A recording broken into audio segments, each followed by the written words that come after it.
O caminho infinito, buscando a iluminação espiritual. Joel Solomon Goldsmith. Texto integral. Editora Martin Claret.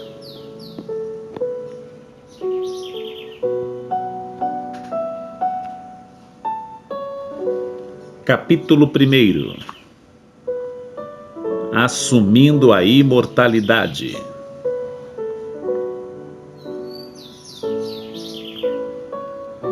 No princípio era o Verbo, e o Verbo era com Deus, e o Verbo era Deus, e o Verbo se fez carne. O Verbo se fez carne, mas ainda é o Verbo. Não mudou sua natureza, sua qualidade ou substância por ter se feito carne. A causa tornou-se visível como efeito, mas a essência ou substância continua sendo o Verbo, o Espírito ou consciência. Por este prisma, podemos compreender que não há um universo espiritual e um universo material, mas que o que se nos apresenta como o nosso mundo é o Verbo feito carne, o Espírito tornado visível, ou a consciência que se expressa como ideia. Todo o erro que se consumou durante os séculos baseia-se na teoria ou crença em dois mundos, um sendo o reino celeste ou vida espiritual, e o outro um mundo material ou existência mortal, separados um do outro. Apesar desta crença em dois mundos, o homem sempre tentou levar a harmonia às mazelas da existência humana, tentando, por meio da oração, fazer contato com tal outro mundo, ou reino espiritual, para que o Espírito ou Deus atue na chamada existência material. Comecemos por entender que o nosso mundo não é um mundo errôneo, mas trata-se do reino da realidade do qual mantemos um falso conceito. Para obtermos saúde e harmonia em nossa vida, não temos de nos desfazer nem mesmo mudar este universo material e efêmero, mas bastará corrigirmos a visão limitada que temos da nossa existência. O pesquisador da verdade começa sua busca com um problema, talvez com vários deles. Os primeiros anos de sua busca são empregados na superação da desarmonia e na cura das doenças pela oração a um poder mais alto ou pela aplicação das leis espirituais ou da verdade às condições humanas. Chega, porém, o dia em que percebe que a aplicação da verdade aos problemas humanos já não funciona mais. Ou, pelo menos, não como funcionava no início, e que já não traz a mesma inspiração e satisfação aos seus estudos. Por fim receberá, eventualmente, a grande revelação. Os mortais podem assumir a imortalidade apenas na medida em que anulem a mortalidade. Eles não podem acrescentar harmonia de espiritualidade imortal às condições humanas. Deus não criou nem rege as coisas humanas.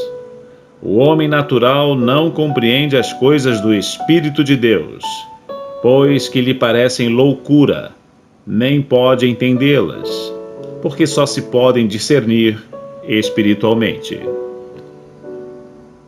Estaremos nós buscando as coisas do Espírito de Deus com algum propósito humano?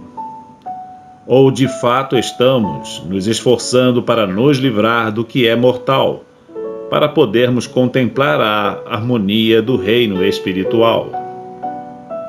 Enquanto lutamos e combatemos os pretensos poderes deste mundo, combatendo a doença, o pecado e a carência, o sentido espiritual, por sua vez, revela-nos que o meu reino não é deste mundo.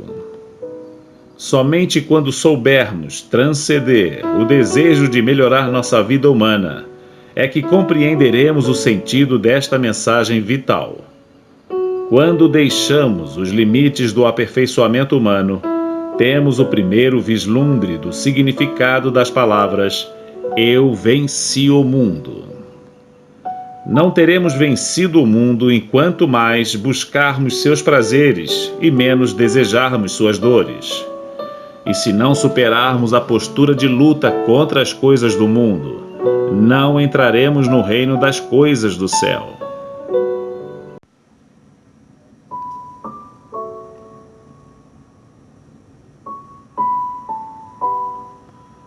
Porque todo o que é nascido de Deus vence o mundo. A consciência espiritual vence o mundo, tanto os prazeres como as dores do mundo. Não podemos conseguir a evangelização da humanidade pelo poder mental ou pela força física, mas apenas pela visão espiritual da vida, que pode ser cultivada por todos que devotam seus pensamentos às coisas do Espírito. Porque tudo o que está no mundo, os prazeres da carne, os prazeres dos olhos, o orgulho, não vem do Pai, vem do mundo. Observemos, por um pouco de tempo, nossos pensamentos, nossas ambições e interesses, e vejamos se a nossa mente está voltada para a nossa saúde, para os prazeres dos sentidos ou para os ganhos mundanos. Se constatarmos tais pensamentos mundanos, aprendamos a afastá-los, pois já não estamos no caminho do aperfeiçoamento das coisas humanas, mas a caminho do reino espiritual.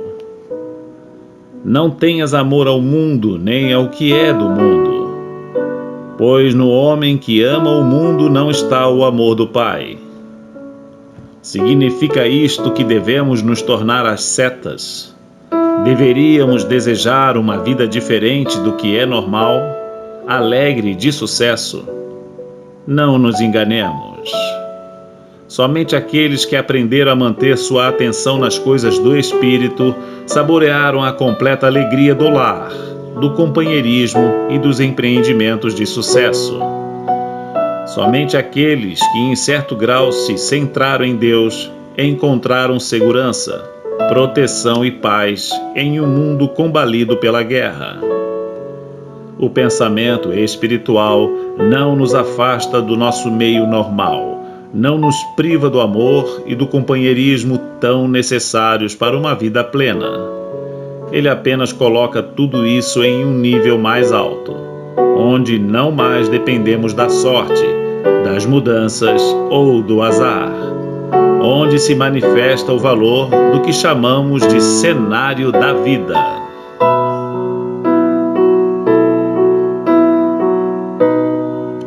Não vos esforceis pelo alimento que perece, mas pelo alimento que dura pela vida eterna.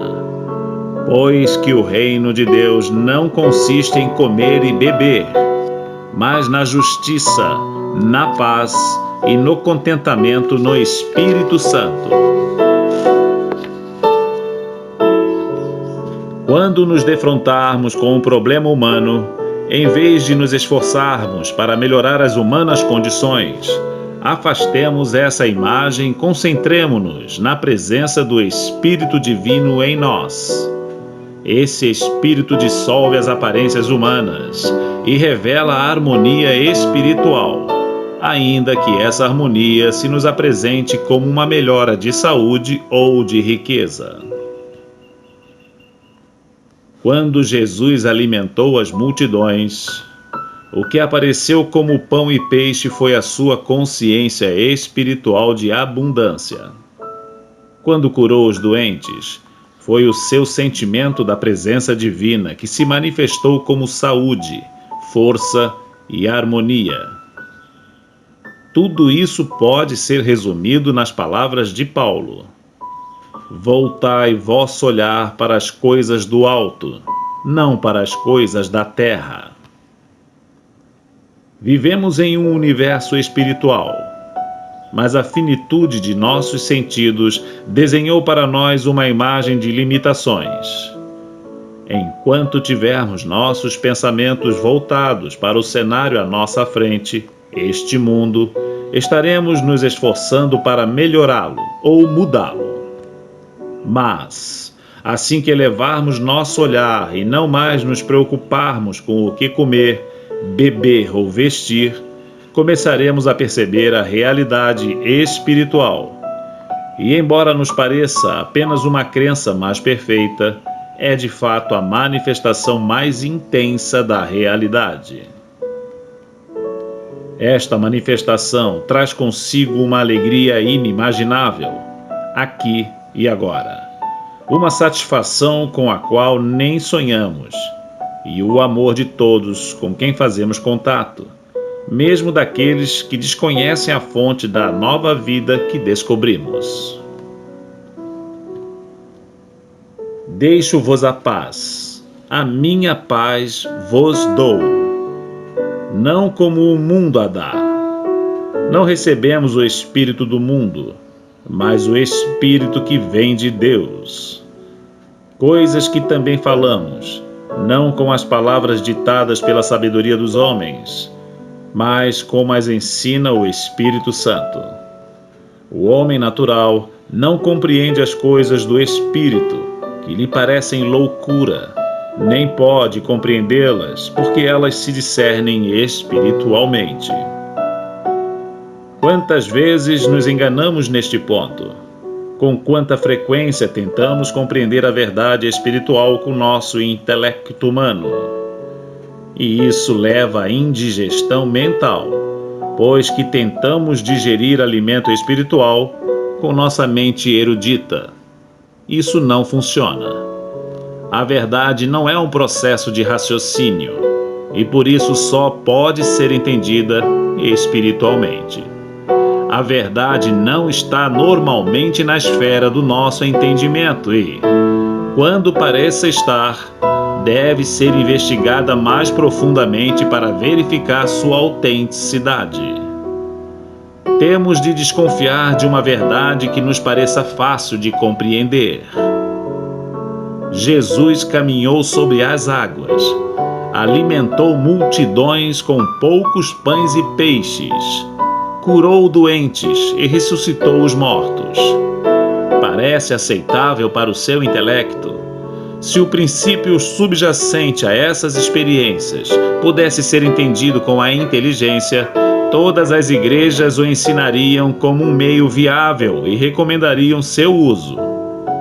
Este princípio, porém, só é apanhado pelo espírito ou sentido espiritual. E esta consciência espiritual elevada pode fazer as coisas que o Cristo fez. Aquilo que foi possível a Cristo consciência no tempo de Jesus, é possível a mesma consciência agora. Cultivando este sentido espiritual, nosso sucesso será tanto maior na proporção que abandonarmos o esforço mental e nos tornarmos receptivos às coisas que o Espírito de Deus nos ensina. Em vez de tentarmos fazer o que o Espírito atue sobre nossos corpos e nossas coisas materiais, aprendamos a desviar nosso olhar desses quadros terrenos, dirigindo-o para as coisas do alto. Quando descermos novamente à terra, perceberemos que as desarmonias e as limitações dos sentidos desaparecerão e aparecerão mais claramente a realidade. O reino de Deus não consiste em mais e melhor matéria, nem encerra um mais rico vocabulário sobre a verdade. Todavia, os frutos da compreensão espiritual são uma maior harmonia, paz, prosperidade, contentamento e amizades e relacionamentos mais próximos do ideal. Assim compreendemos que agradecemos por isso continuamente a Deus, pois vós, que recebestes a palavra de Deus, ouvida de nós, não a recebestes como palavra humana, mas como ela é de fato, a palavra de Deus que atua sobre vós, para que nela creias. Para recebermos a palavra de Deus, ou sentido espiritual, precisamos mais sentir que raciocinar. E é a isso que a Bíblia se refere com a expressão receber a palavra no coração. Notemos que o desenvolvimento da consciência espiritual redunda em maior capacidade de intuir a harmonia do ser. Compreendemos que nem a visão, nem o ouvido, o tato, o olfato ou o paladar podem nos revelar a verdade espiritual ou sua harmonia. Por isso, tal revelação só pode nos acontecer através de outra faculdade, a intuição, que atua pelo sentimento. Até o momento, ao orar ou meditar, vinha-nos de imediato uma enxurrada de palavras e pensamentos. Talvez estivéssemos começando a reafirmar a verdade e a rejeitar o erro. Porém, evidente que isso ocorria completamente no domínio da mente humana. Ao cultivarmos o sentido espiritual, tornamo-nos receptivos aos pensamentos que emanam das profundezas do nosso ser. Mais do que falar a palavra, tornamo-nos seus ouvintes. Nesse estado, a sintonia com o Espírito é tal que sentimos a harmonia do ser, sentimos a presença real de Deus. Transcendidos os 5 sentidos materiais, nossa faculdade intuitiva fica desperta, receptiva e sensível às coisas do Espírito. E após este renascimento espiritual, começamos uma nova existência. Estávamos até aqui ocupados com a palavra da verdade. E daqui em diante, nos ocuparemos apenas com o Espírito da verdade. Já não nos interessa saber o que seja a verdade, mas sim em sentir a verdade. E isso conseguimos na medida em que dedicarmos menos empenho na letra do que à receptividade e ao sentir. A palavra sentir, aliás, se refere também à revelação, à consciência e ao sentido da verdade. Agora já não estamos falando da verdade, e sim recebendo a verdade, e aquilo que recebemos no silêncio, podemos falar abertamente com autoridade. A cura espiritual é o resultado natural de uma consciência divinamente iluminada. Mas esta iluminação só nos é dada na medida em que estejamos receptíveis e sensíveis a ela. É um mal entendido associarmos a ideia de imortalidade à pessoa humana ou ao sentido individualista de eu.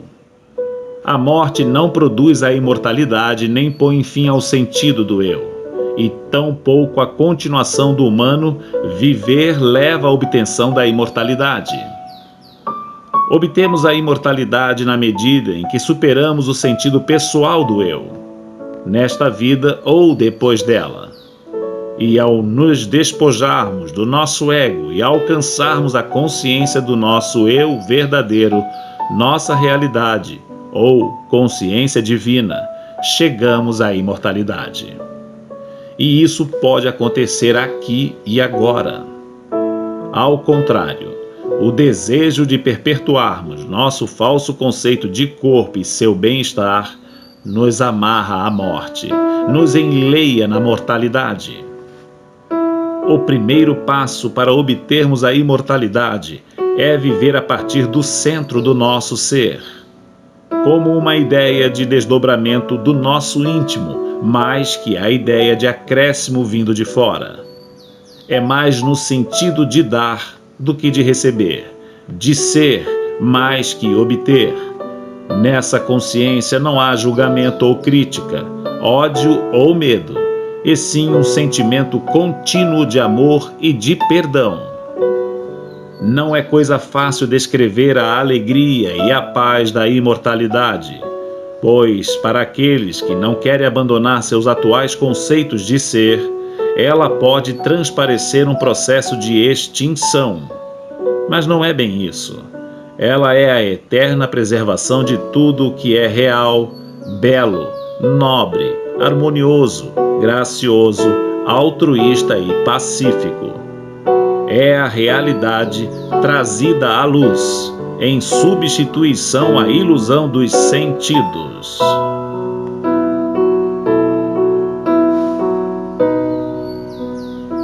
É o despertar da consciência da infinitude do ser individual, em substituição ao sentido finito de existência. O egoísmo e o amor próprio se vão de nós quando temos a percepção da divindade do nosso ser. Esta percepção nos ensina a ser pacientes e indulgentes com aqueles que ainda lutam com a consciência material, mortal, e isto é no mundo e não ser do mundo. Esta percepção nos ensina a ser pacientes e indulgentes com aqueles que ainda lutam com a consciência material, mortal, e isto é estar no mundo e não ser do mundo.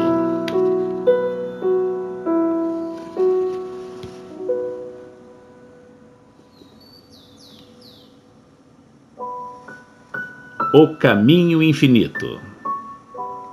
Buscando a iluminação espiritual. Joel Solomon Goldsmith. Texto integral. Editora Martim Claret.